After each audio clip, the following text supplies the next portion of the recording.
ಆತ್ಮೀಯ ಬಂಧುಗಳೇ, ಶ್ರೀಮದ್ ಭಾಗವತಂ ಸ್ಕಂದ 3 ಭಾಗ 2 ಅಧ್ಯಾಯ 22 ಕರ್ದಮ ಮುನಿ ದೇವಹೂತಿಯರ ವಿವಾಹ. ಇದರಿಂದ ಇವತ್ತು 6ನೇ ಶ್ಲೋಕವನ್ನು ತಿಳ್ಕೊಳ್ಳೋಣ. ಶ್ಲೋಕ 6. ದಿಷ್ಟ್ಯಾ ಮೇ ಭಗವಾನ್ ದೃಷ್ಟೋ ದುರ್ದರ್ಶೋ ಯೋ ಕೃತಾತ್ಮನಾಂ ದಿಷ್ಟ್ಯಾ ಪಾದರಜಸ್ಪೃಷ್ಟಂ ಶೀರ್ಷ್ಣಾಮೇ ಭವತ ಶಿವಂ. ಅನುವಾದ: ಮನೋನಿಯಮನ ಮತ್ತು ಇಂದ್ರಿಯ ನಿಗ್ರಹಗಳು ಇಲ್ಲದ ವ್ಯಕ್ತಿಗಳು ತಮ್ಮನ್ನು ಸುಲಭವಾಗಿ ಕಾಣಲಾಗದು. ತಮ್ಮನ್ನು ನಾನು ಕಾಣಲು ಅರ್ಹನಾದದ್ದು ನನ್ನ ಸೌಭಾಗ್ಯವೇ ಸರಿ. ತಮ್ಮ ಪಾದಗಳ ಮಂಗಲಕರ ಧೂಳಿಯನ್ನು ನನ್ನ ತಲೆಯಿಂದ ಸ್ಪರ್ಶಿಸುವುದಕ್ಕೆ ನಾನು ತುಂಬ ಪುಣ್ಯ ಮಾಡಿದ್ದೇನೆ. ಇದು ಶ್ಲೋಕ ಮತ್ತು ಅದರ ಅನುವಾದ. ಈಗ ಭಾವಾರ್ಥದ ಮೂಲಕ ನಾವು ಇದರ ಅರ್ಥವನ್ನು ತಿಳ್ಕೊಳ್ಳೋದಕ್ಕೆ ಪ್ರಯತ್ನ ಮಾಡೋಣ.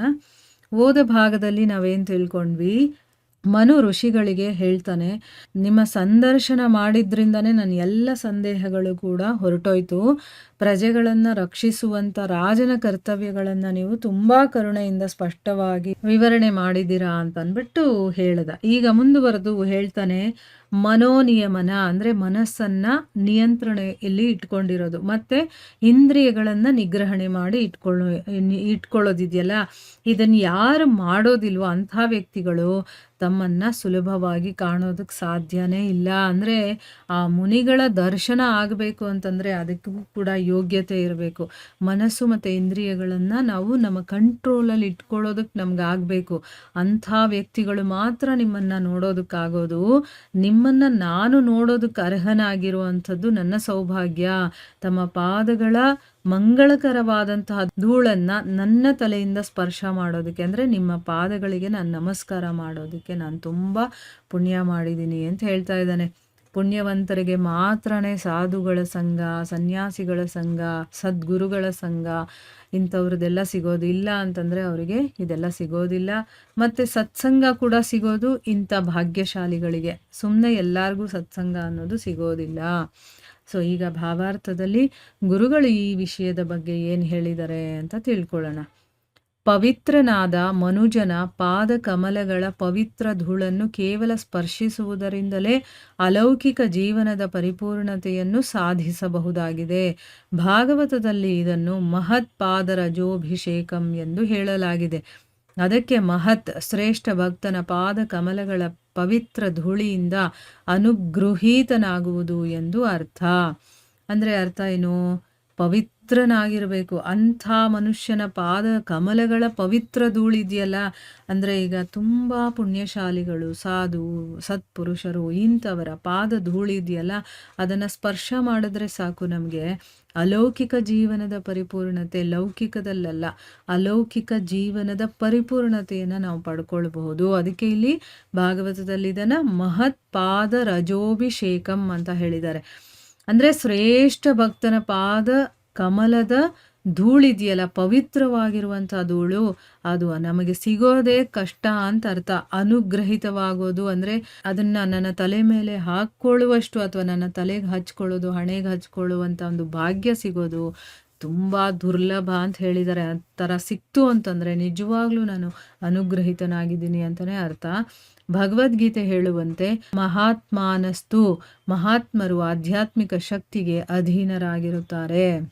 ಭಗವಂತನ ಸೇವೆಗೋಸ್ಕರ ಕೃಷ್ಣ ಪ್ರಜ್ಞೆಯಲ್ಲಿ ಪೂರ್ಣವಾಗಿ ಮಗ್ನರಾಗಿರುವುದೇ ಅವರ ಕುರುಹು.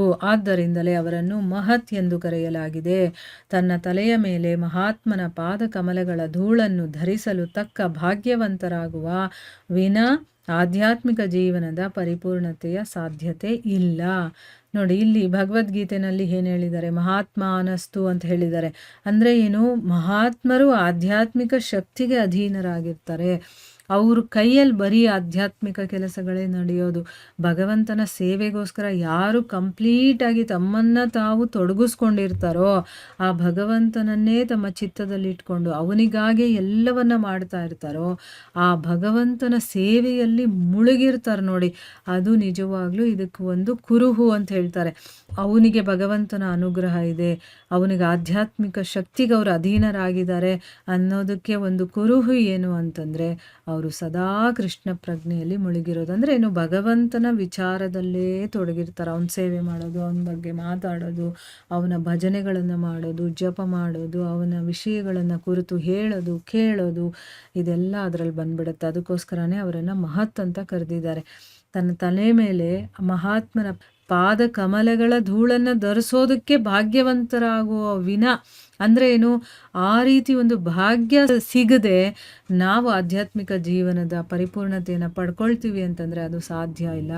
ಮೊದಲು ಸಾಧು ಸಂತರು ಭಕ್ತರು ಇಂಥವರ ಚರಣ ಸ್ಪರ್ಶ ನಾವು ಮಾಡುವಷ್ಟು ಆ ಯೋಗ್ಯತೆಯನ್ನು ಸಂಪಾದನೆ ಮಾಡಬೇಕು. ಯಾವಾಗ ನಮಗೆ ಅವರ ಚರಣ ಸ್ಪರ್ಶ ಮಾಡುವಂಥ ಯೋಗ್ಯತೆ ಸಿಗುತ್ತೋ ಆಗ ಆಧ್ಯಾತ್ಮಿಕ ಜೀವನದ ಪರಿಪೂರ್ಣತೆ ಅನ್ನೋದು ತಂತಾನಾಗೆ ಸಿಗುತ್ತೆ. ಶಿಷ್ಯ ಪರಂಪರೆಯ ಪರಂಪರಾ ಪದ್ಧತಿಯು ಆಧ್ಯಾತ್ಮಿಕ ಯಶಸ್ಸಿನ ಮಹತ್ವದ ಮಾರ್ಗವಾಗಿದೆ. ಮಹತ್ತಾದ ಸದ್ಗುರುವಿನ ಅನುಗ್ರಹದಿಂದ ವ್ಯಕ್ತಿಯು ತಾನೂ ಮಹತ್ತಾಗುವನು. ಮಹಾತ್ಮನ ಪಾದಕಮಲಗಳ ಆಶ್ರಯ ಪಡೆದಲ್ಲಿ ತಾನೂ ಮಹಾತ್ಮನಾಗುವ ಸಾಧ್ಯತೆ ಖಂಡಿತ ಇದೆ. ನೋಡಿ, ಇಲ್ಲಿ ಗುರುಗಳು ಶಿಷ್ಯ ಪರಂಪರೆಯ ಬಗ್ಗೆ ಹೇಳ್ತಾ ಇದ್ದಾರೆ. ಈ ಪರಂಪರಾ ಪದ್ಧತಿಯಲ್ಲಿ ಬಂದಾಗ ಅದು ಆಧ್ಯಾತ್ಮಿಕ ಯಶಸ್ಸಿನ ಒಂದು ಮಹತ್ವವಾದಂತಹ ಮಾರ್ಗ. ಅದರಲ್ಲಿ ನಾವು ಹೋಗ್ಬಿಟ್ರೆ ಅವರ ಒಂದು ಕೈ ಹಿಡ್ಕೊಂಡು ನಾವು ಜೊತೆನಲ್ಲಿ ಹೊರಟೋಗ್ಬಿಡ್ಬೋದು. ನಾವೇನು ಅದಕ್ಕೆ ಅಂತ ಕಷ್ಟಪಡೋ ಹಾಗಿಲ್ಲ. ಆ ಶಿಷ್ಯ ಪರಂಪರೆಗೆ ಹೋಗಿ ಸೇರಿಕೊಂಡಾಗ ಆ ಗುರುಗಳು ಏನು ಹೇಳ್ತಾರೋ ಅದನ್ನು ಮಾಡ್ಕೊಂಡು ಹೋಗ್ತಾ ಇರೋದಷ್ಟೇ. ಮಹತ್ತಾಗಿರುವಂಥ ಸದ್ಗುರುವಿನ ಅನುಗ್ರಹದಿಂದಾನೇ ಆ ಒಬ್ಬ ವ್ಯಕ್ತಿ ಕೂಡ ಮಹತ್ತಾಗ್ಬಿಡ್ತಾನೆ. ಮಹಾತ್ಮನ ಪಾದಕಮಲಗಳಲ್ಲಿ ಆಶ್ರಯವನ್ನು ಪಡೆದಂಥವರು ತಾವೂ ಮಹಾತ್ಮರಾಗುವಂಥ ಸಾಧ್ಯತೆ ಖಂಡಿತವಾಗ್ಲೂ ಇರುತ್ತೆ. ಅವ್ರು ಏನೇನು ಮಾಡ್ತಾರೆ, ಹೇಗೆ ಮಾಡ್ತಾರೆ ಎಲ್ಲ ನೋಡ್ತಾ ನೋಡ್ತಾ ನೋಡ್ತಾ ಆಟೋಮೆಟಿಕ್ಕಾಗಿ ನಾವು ಕೂಡ ಅದೇ ರೀತಿ ಮಾಡ್ತಾ ಹೋಗ್ತೀವಿ. ಅವಾಗ ಏನಾಯಿತು, ಅವ್ರು ಹೇಗಿದ್ದಾರೋ ಹಾಗೆ ನಾವು ಕೂಡ ಆಗೋದಕ್ಕೆ ಸಾಧ್ಯ ಆಗುತ್ತೆ. ಆದರೆ ನಮ್ಮ ಒಂದು ಸಾಧನೆ ಕೂಡ ಇರಬೇಕು, ಅವರ ಒಂದು ಅನುಗ್ರಹ ಕೂಡ ನಮ್ಮ ಮೇಲೆ ಇರಬೇಕು. ಮಹಾರಾಜ ರಹುಗಣನು ಜಡಭರತನನ್ನು ಅವನ ಆಧ್ಯಾತ್ಮಿಕ ಯಶಸ್ಸಿನ ಅದ್ಭುತ ಸಾಧನೆಯ ಬಗ್ಗೆ ಕೇಳಿದಾಗ ಅವನು ರಾಜನಿಗೆ ಹೀಗೆಂದು ಉತ್ತರ ಕೊಟ್ಟನು. ಕೇವಲ ಧಾರ್ಮಿಕ ಆಚರಣೆಗಳ ಅನುಸರಣೆಯಿಂದ ಅಥವಾ ಕೇವಲ ಸನ್ಯಾಸಿಯಾಗುವುದರಿಂದ ಅಥವಾ ಧರ್ಮಗ್ರಂಥಗಳು ಬೋಧಿಸಿದ ಯಾಗಗಳನ್ನು ಮಾಡುವುದರಿಂದ ಆಧ್ಯಾತ್ಮಿಕ ಯಶಸ್ಸು ಸಿದ್ಧಿಸದು. ಈ ವಿಧಾನಗಳು ನಿಸ್ಸಂದೇಹವಾಗಿ ಆಧ್ಯಾತ್ಮಿಕ ಸಾಕ್ಷಾತ್ಕಾರಕ್ಕೆ ಸಹಾಯಕವಾಗಿವೆ, ಆದರೆ ನೈಜ ಪರಿಣಾಮ ಮಹಾತ್ಮರ ಅನುಗ್ರಹದಿಂದ ಒದಗುತ್ತದೆ. ಇಲ್ಲಿ ಎಕ್ಸಾಂಪಲ್ ಕೊಡ್ತಾ ಇದ್ದಾರೆ ಗುರುಗಳು. ಯಾಕಂದರೆ ನಮ್ಗೆ ಅರ್ಥ ಆಗಬೇಕಲ್ವಾ, ಯಾರ್ದಾದ್ರೂ ಜೀವನದಲ್ಲಿ ಅದು ಆಗಿದ್ದಾಗ ನಾವು ಅದನ್ನು ಅನುಸರಣೆ ಮಾಡ್ತೀವಿ. ಹೌದಾ, ಅವರು ಮಾಡಿದ್ದಾರೆ, ನಾವು ಮಾಡಬೇಕು ಅಂತಂದ್ಬಿಟ್ಟು ಇಲ್ಲಿ ಮಹಾರಾಜ ರಹುಗಣ ಮತ್ತು ಜಡಭರತ ಇವರಿಬ್ಬರ ಬಗ್ಗೆ ಹೇಳ್ತಾ ಇದ್ದಾರೆ. ರಾಜ ಜಡಭರತನನ್ನ ಕೇಳ್ತಾನೆ, ನಿನ್ನ ಆಧ್ಯಾತ್ಮಿಕ ಯಶಸ್ಸಿನ ಅದ್ಭುತವಾದ ಸಾಧನೆ ಏನು ಅಂತ ಕೇಳ್ತಾನೆ. ಹೇಗೆ ನಾವು ಈ ರೀತಿ ಆಗೋದಕ್ಕೆ ಸಾಧ್ಯ, ನೀನು ಇಷ್ಟು ಎತ್ತರಕ್ಕೆ ಆಧ್ಯಾತ್ಮಿಕದಲ್ಲಿ ಬೆಳೆದಿದ್ಯಲ್ಲ, ಇದಕ್ಕೆ ಕಾರಣ ಏನು, ಹೇಗೆ ನಾನು ಆ ರೀತಿ ಆಗಬೇಕು ಅಂತಂದರೆ ಹೇಗೆ ಅಂತೆಲ್ಲ ಅವನ ಒಂದು ಸಂದೇಹ ಏನಿತ್ತೋ ಆಗ ಅವನು ಕೇಳಿದಾಗ ಜಡಭರತ ರಾಜನಿಗೆ ಯಾವ ರೀತಿ ಉತ್ತರ ಕೊಡ್ತಾನೆ ಅಂದರೆ, ಬರೀ ನಾವು ಧಾರ್ಮಿಕ ಆಚರಣೆಗಳು ಅಂದರೆ ನಮಗೆ ಅಂತ ಕೆಲವೊಂದು ಆಚರಣೆಗಳಿರುತ್ತಲ್ಲ ಧರ್ಮಗ್ರಂಥಗಳಲ್ಲಿ, ಅದರ ಅನುಸರಣೆಯನ್ನು ಮಾಡೋದ್ರಿಂದ ಆಗಲಿರ್ಬೋದು, ಅಥವಾ ಕೇವಲ ಸನ್ಯಾಸಿ ಆಗಿಬಿಟ್ಟಿರೋದ್ರಿಂದ, ಅಥವಾ ಮತ್ತು ಧರ್ಮಗ್ರಂಥಗಳು ಏನೆಲ್ಲ ಬೋಧನೆ ಮಾಡಿದೆಯೋ ಅದರ ಯಾಗಗಳನ್ನೆಲ್ಲ ಮಾಡೋದ್ರಿಂದ ಆಧ್ಯಾತ್ಮಿಕ ಯಶಸ್ಸು ಅನ್ನೋದು ಸಿಗೋದಿಲ್ಲ. ಈ ವಿಧಾನಗಳೆಲ್ಲ ನಿಜವಾಗ್ಲೂ ನಮಗೆ ಆಧ್ಯಾತ್ಮಿಕ ಸಾಕ್ಷಾತ್ಕಾರಕ್ಕೆ ಸಹಾಯ ಏನೋ ಆಗೇ ಆಗುತ್ತೆ. ಹಾಗಂದ್ಬಿಟ್ಟು ನಾವು ಧರ್ಮಗ್ರಂಥಗಳಲ್ಲಿರೋದು ಮಾಡಬಾರ್ದಾ, ಯಾಗಗಳನ್ನು ಮಾಡಬಾರ್ದಾ, ಆ ರೀತಿ ಅಲ್ಲ. ಅದು ನಮಗೆ ಹೆಲ್ಪ್ ಮಾಡುತ್ತೆ ಅಷ್ಟೇ. ಆದರೆ ನಿಜವಾಗ್ಲೂ ನಮಗೆ ಪರಿಣಾಮ ಸಿಗಬೇಕು ಅಂತಂದರೆ ಅದು ಮಹಾತ್ಮರ ಅನುಗ್ರಹದಿಂದ ನಮಗೆ ಸಿಗುತ್ತೆ ಅಂತಂದ್ಬಿಟ್ಟು ಹೇಳ್ತಾರೆ. ಇನ್ನು ವಿಶ್ವನಾಥ ಚಕ್ರವರ್ತಿ ಠಾಕೂರರ ಗುರುವಷ್ಟಕದಲ್ಲಿ ಸ್ಪಷ್ಟವಾಗಿ ಹೀಗೆ ಹೇಳಲಾಗಿದೆ, ಕೇವಲ ಗುರುವನ್ನು ತೃಪ್ತಿಪಡಿಸುವುದರಿಂದ ಜೀವನದಲ್ಲಿ ಯಶಸ್ಸನ್ನು ಸಾಧಿಸಬಹುದು. ಸಾಂಪ್ರದಾಯಿಕ ಆಚರಣೆಗಳನ್ನು ಅನುಷ್ಠಾನ ಮಾಡುತ್ತಿದ್ದರೂ ಗುರುವನ್ನು ತೃಪ್ತಿಪಡಿಸದಿದ್ದಲ್ಲಿ ಆಧ್ಯಾತ್ಮಿಕ ಪರಿಪೂರ್ಣತೆಗೆ ಪ್ರವೇಶಾಧಿಕಾರ ದೊರೆಯದು. ನೋಡಿ, ಇಲ್ಲಿ ವಿಶ್ವನಾಥ ಚಕ್ರವರ್ತಿ ಠಾಕೂರರು ಅವರು ಗುರುವಾಷ್ಟಕವನ್ನು ಅವರು ರಚನೆ ಮಾಡಿದ್ದಾರೆ. ಅದರಲ್ಲಿ ಅವ್ರು ಏನು ಹೇಳ್ತಾರೆ ಅಂತಂದರೆ, ಬರೀ ನಾವು ಗುರುವನ್ನು ತೃಪ್ತಿಪಡಿಸ್ತೀವಲ್ವಾ, ಅದರಿಂದನೇ ನಾವು ಜೀವನದಲ್ಲಿ ಯಶಸ್ಸನ್ನು ಪಡಿಬೋದು. ಯಶಸ್ಸನ್ನು ಸಾಧಿಸ್ಬೋದು.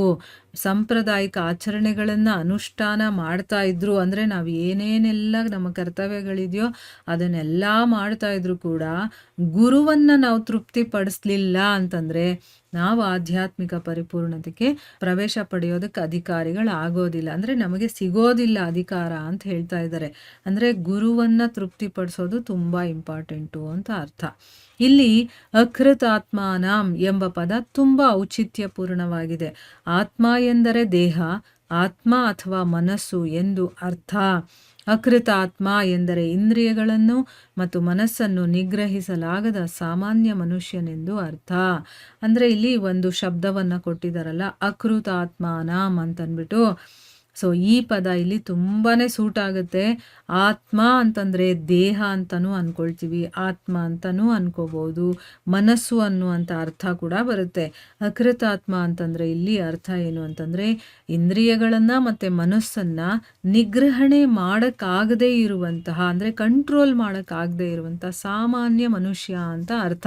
ಅಕೃತಾತ್ಮ ಅಂತಂದರೆ ಸಾಮಾನ್ಯ ಮನುಷ್ಯನು ಇಂದ್ರಿಯಗಳನ್ನು ಮತ್ತು ಮನಸ್ಸನ್ನು ನಿಗ್ರಹಿಸಲು ಅಸಮರ್ಥನಾದ್ದರಿಂದ ಮಹಾತ್ಮನ ಅಥವಾ ಭಗವಂತನ ಶ್ರೇಷ್ಠ ಭಕ್ತನ ಆಶ್ರಯವನ್ನು ಅರಸುವುದು ಮತ್ತು ಅವನನ್ನು ಪ್ರಸನ್ನಗೊಳಿಸಲು ಪ್ರಯತ್ನಿಸುವುದು ಅವನ ಕರ್ತವ್ಯ.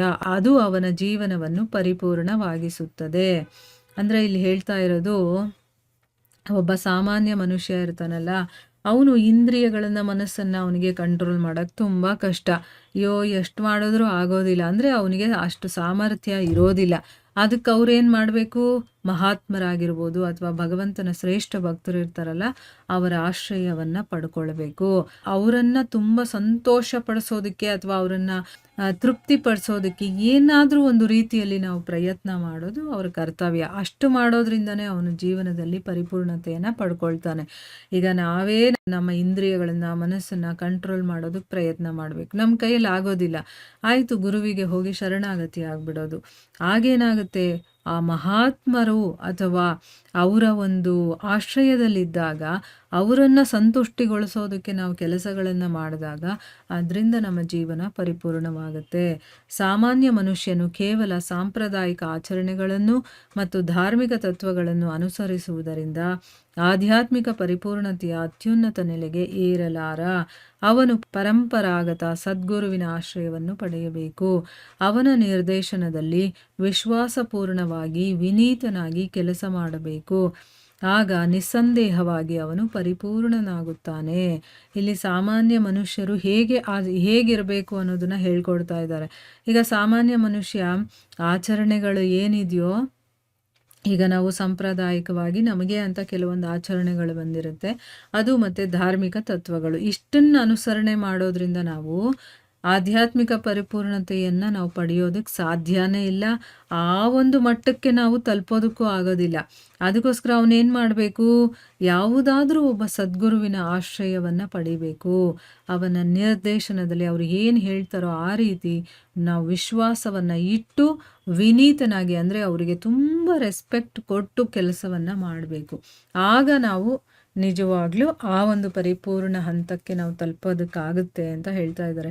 ಈಗ ನಮಗೆ ನಮ್ಮ ಒಂದು ಇಂದ್ರಿಯಗಳು ಮನಸ್ಸು ಇದನ್ನೇ ಕಂಟ್ರೋಲ್ ಮಾಡೋಕ್ಕಾಗ್ತಾ ಇಲ್ಲ ಅಂತಂದಮೇಲೆ ನಾವು ಪರಿಪೂರ್ಣತೆಯನ್ನು ಪಡೆಯೋದಕ್ಕೆ ಸಾಧ್ಯ ಇಲ್ಲ. ಅದಕ್ಕೆ ಒಬ್ಬರ ಸಹಾಯವನ್ನು ಪಡ್ಕೋಬೇಕು. ಅದು ಯಾರು ಅಂತಂದರೆ ಸಾಧು ಸಂತರು ಸದ್ಗುರುಗಳು, ಇಂಥವರ ಯಾರಾದರೂ ಒಬ್ಬರ ಆಶ್ರಯವನ್ನು ಪಡೆದು ಅವರು ಏನು ಹೇಳ್ತಾರೋ ಆ ರೀತಿ ನಾವು ಮಾಡ್ಕೊಂಡು ಹೋದಾಗ ಜೀವನದಲ್ಲಿ ನಾವು ಪರಿಪೂರ್ಣತೆಯನ್ನು ಪಡೆಯೋದಕ್ಕೆ ಸಾಧ್ಯ ಆಗುತ್ತೆ ಅನ್ನೋದು ಇದರ ಅರ್ಥ.